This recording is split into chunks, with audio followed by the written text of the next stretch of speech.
Can hear me? I'd like to thank you for the invitation. I would like to start by saying that I have been present here in this conference since morning, but virtually, as is normal, as is a custom nowadays. I have been watching you, listening. I'll take my glasses off so that you can look me straight in the eye, and listening to all these great speeches right from the start, from the first one through all the other ones. Really great. And I was thinking, why have you invited me here? What can I say? What can I add myself? And at a certain moment, I thought, let me share it with you. I think it was a speech by Mr. Bartosz Lewandowski, the dean. I thought, perhaps maybe they invited me only to convince me that I should study in this school. I should take up some post-diploma studies here. And I thought, I'm still thinking about it. But since I have been invited not as a student, but as a speaker, I believe I should take up this challenge and speak about the topic that has been presented. Namely, allow me, if I put my glasses on, it will sound more serious. Legal heritage of the Western civilization in today's world. Heritage in today's world. What does that suggest to us? I think Editor Lisicki has mentioned something about it. We lawyers think about inheritance, and inheritance means about the death of somebody. And we are thinking,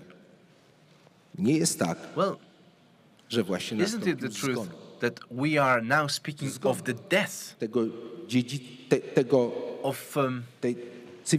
of that Western Latin civilization? Because the panel, the title of the panel doesn't sound the Latin civilization in today's world. No, but it says heritage. It speaks of heritage. So we could pulling your leg a little, but we could also ask, is it not some sort of a camouflaged information that the Western civilization has passed on? Maybe at the hands of today's world, we could assume. So we could also draw the conclusion that today's world has murdered the Western civilization. And what about the heritage? Well, perhaps it has not been so entirely evil that this allowing a part of this heritage to remain, because the Western world has not been has not deserved to inherit having murdered the Western civilization. But even though, what happens with this heritage? Well, it has been left behind. Nobody has taken it up. It's been left there. It's being slowly overgrown with weeds, like an old field. Maybe even the rightful heirs have forgotten about it.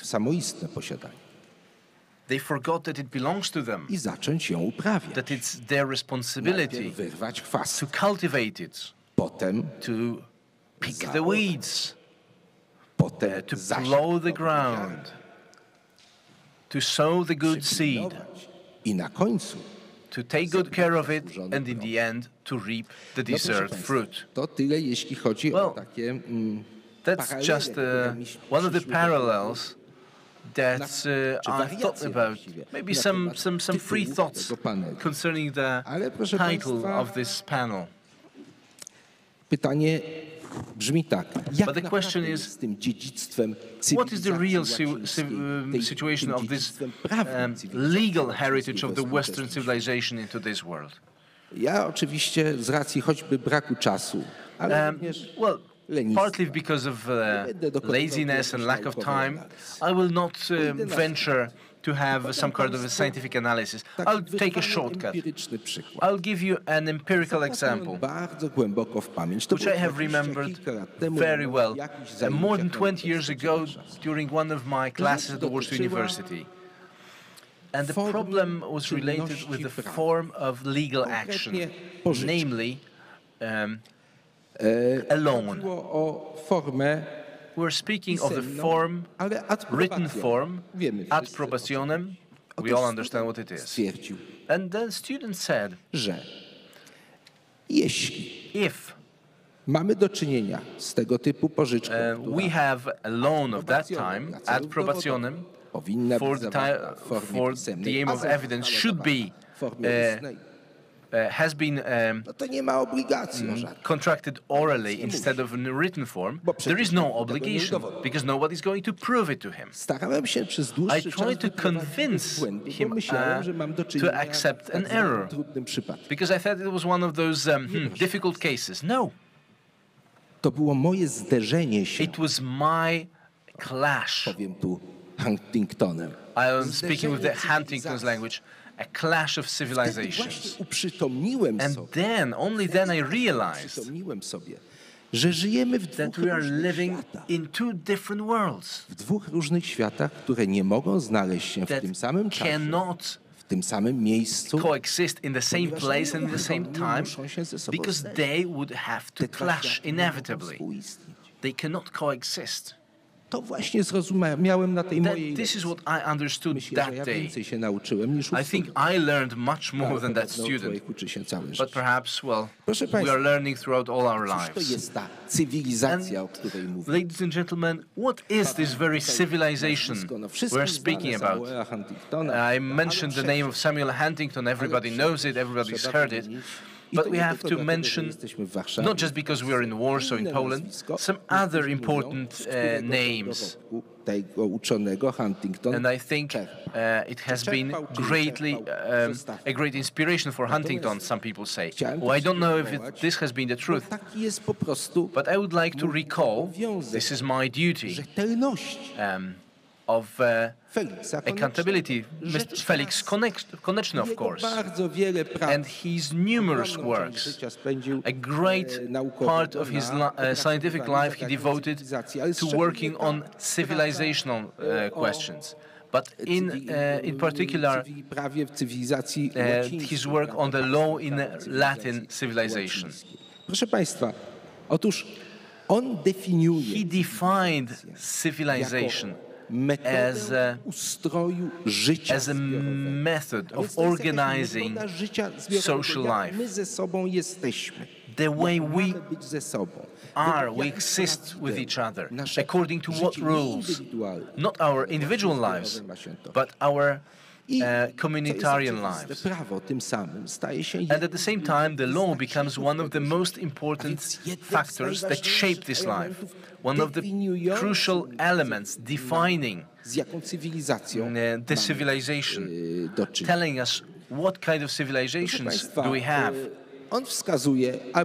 He pointed, well, not just him, of course, two sources of the law. I'm not speaking of the natural law, of course. Power, which could be otherwise put as strength, imperio, the strength of the state, the strength of the society, an organized society, and morality as the second source. And he tries to convince us that the very essence of the Latin civilization was the eternal connection of the law and the morality, not cutting morality off. This is the essence of the things. Roman law, yes. However, this has not existed in a vacuum. There are many elements that coexisted, co-influenced it, because we, the Europeans, anchored in this thought. We have been developing it, enriching it. Not just the antiquity. Don't forget about the Middle Ages. For example, if I were to say not the Middle Ages as such, but the age of cathedrals. That's a great era in human history we should remember about. It's true that the strength, the power of the state supports the law. Of course, it's clear. That's how the state works. That's how the law works. There has to be power. There has to be strength. But similarly to politics, the politicians cannot separate one from the other. Of course, they sometimes do bad things, evil things. But throughout the centuries in Europe, politicians, by breaking the law,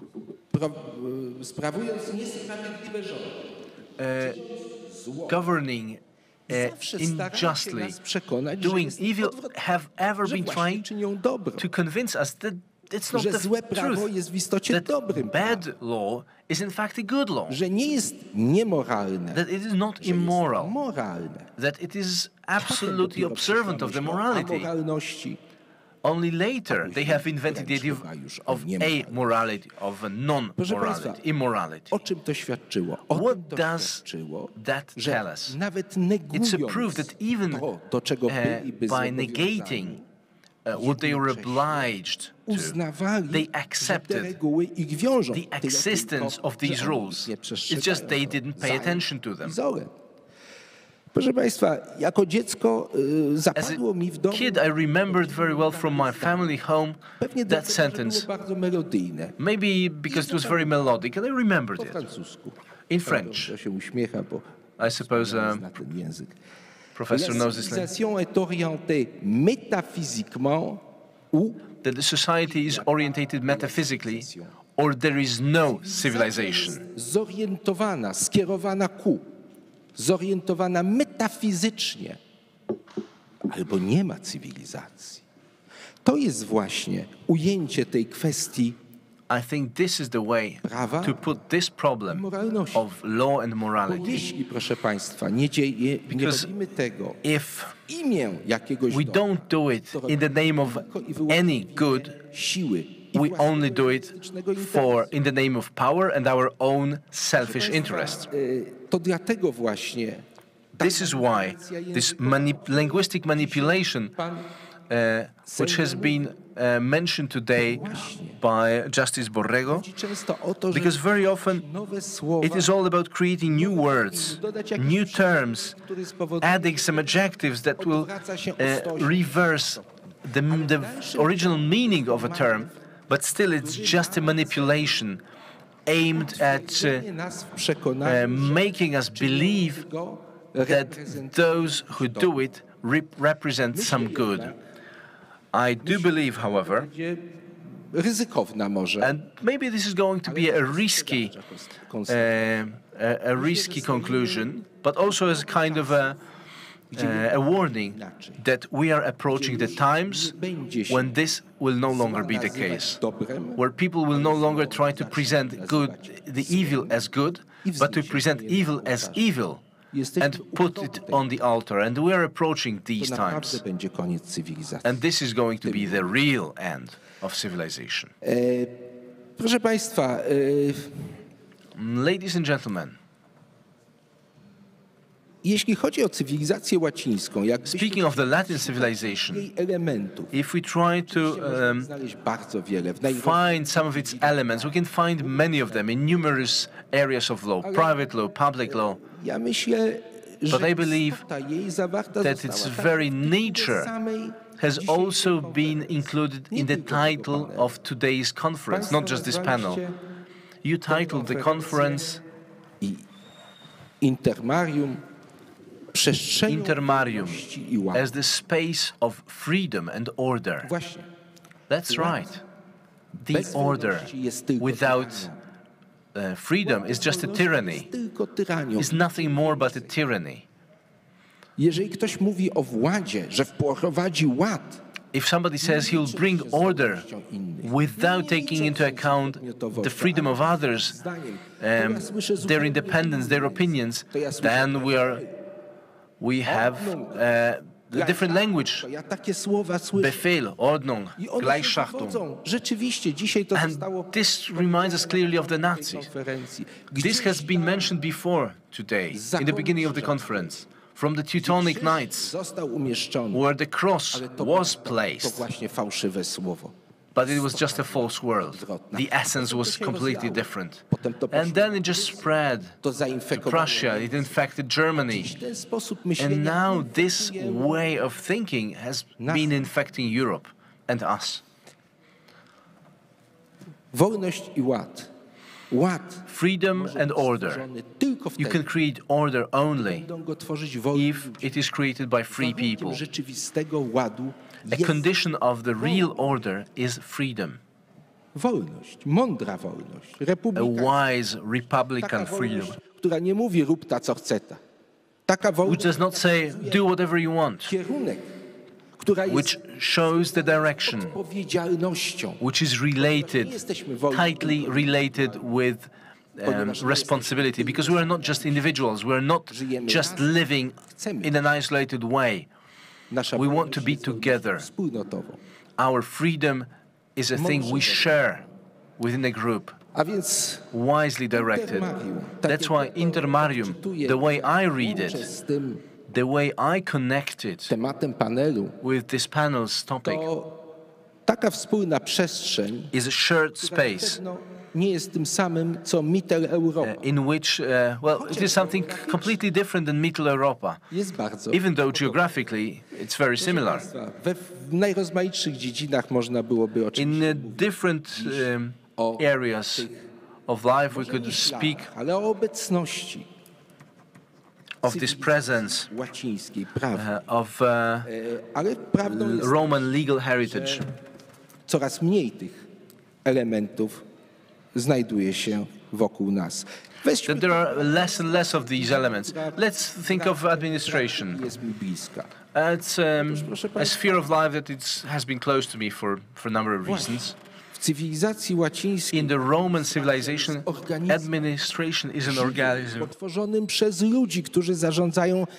a living body consisting of people who organize and manage their own business. In a civilization which is against the Latin civilization, it is just a mechanism. And the human being is nothing but a part of the machine, executing functions because he does have no understanding at all about the purpose it serves. We could give many more examples, but not in the form and within the time limits that we are having here. And just to finish, a quick reflection. What awaits us? What will happen with this heritage of the Latin civilization? I would still present an optimistic perspective. I think that people want to live in the world of order, justice, peace, good and beauty. People want to live in the world that this civilization proposes, that this civilization that has been proven for centuries, the Latin civilization, but very often don't realize in what situation, in what circumstances they are at the moment. And we have to make them conscious of it. We have to explain it to them. What is this civilization? What is the law? What does it mean in the Latin civilization? That it doesn't just give them a sense of safety, security, but it's a real safety, which is one of the basic human needs. How can we make them aware of that? And I think you have found the answer, and this is right here in front of us, the name of it. Thank you very much.